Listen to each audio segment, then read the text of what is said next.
NIT ప్రవేశాల్లో సంస్కరణలో కొలిక్కి రాలేదు. మరోవైపు ఇప్పటికీ మెయిన్ నోటిఫికేషన్ ఊసేలేదు. అటు ఇంటర్ వెయిటేజ్ తీసుకుంటారా లేదా అన్న స్పష్టత కూడా లేదు. దీంతో తీవ్ర ఆందోళన చెందుతున్నారు విద్యార్థులు. ఐఐటి, ఎన్ఐటి, ట్రిపుల్ ప్రవేశాలకు ఒకే పరీక్ష నిర్వహణ, ఇంటర్ మార్కుల వెయిటేజ్ ఉపసంహరణ వంటి అంశాలపై ఇప్పటివరకు ఎలాంటి నిర్ణయం తీసుకోలేదు కేంద్ర మానవ వనరుల అభివృద్ధి మంత్రిత్వ శాఖ. అధికారుల మధ్య ఏకాభిప్రాయం కుదరకపోవడంతో నోటిఫికేషన్ ఆలస్యమవుతోంది.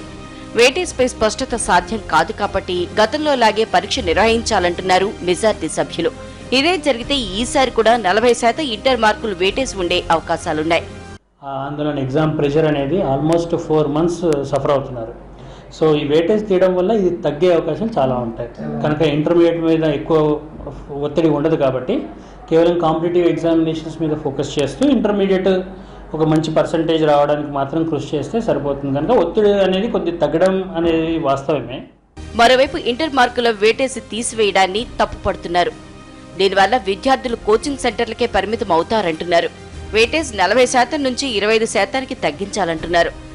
40% వెయిటేజ్ ఇంటర్మీడియట్ మార్కులకి ఇవ్వడం ద్వారా జేఈ పట్ల కొంచెం శ్రద్ధ అనేది స్టూడెంట్స్ వహించట్లేదు. కనుక ఈ వెయిటేజ్ని 25%కి తగ్గించి ఏదైతే మన ఎంసెట్లో ఉందో 25% వెయిటేజ్ ఇవ్వడం ఒకటి.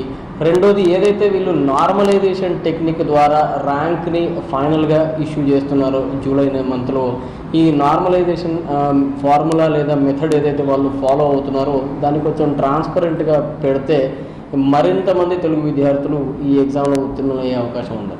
పాత పద్ధతిలోనే ఐఐటి, జేఈఈ మెయిన్స్ పరీక్ష నిర్వహించేందుకు కసరత్తు ప్రారంభించింది సిబిఎస్ఈ. నవంబర్ చివరి వారంలో నోటిఫికేషన్ విడుదల చేసి డిసెంబర్ మొదటి వారం నుంచి దరఖాస్తుల స్వీకరణ ప్రారంభించేలా చర్యలు మొదలుపెట్టింది.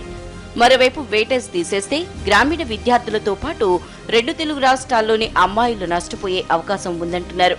ఇంటర్ విద్యా ప్రాధాన్యత పూర్తిగా తగ్గిపోతుందని అభిప్రాయపడుతున్నారు అధికారులు.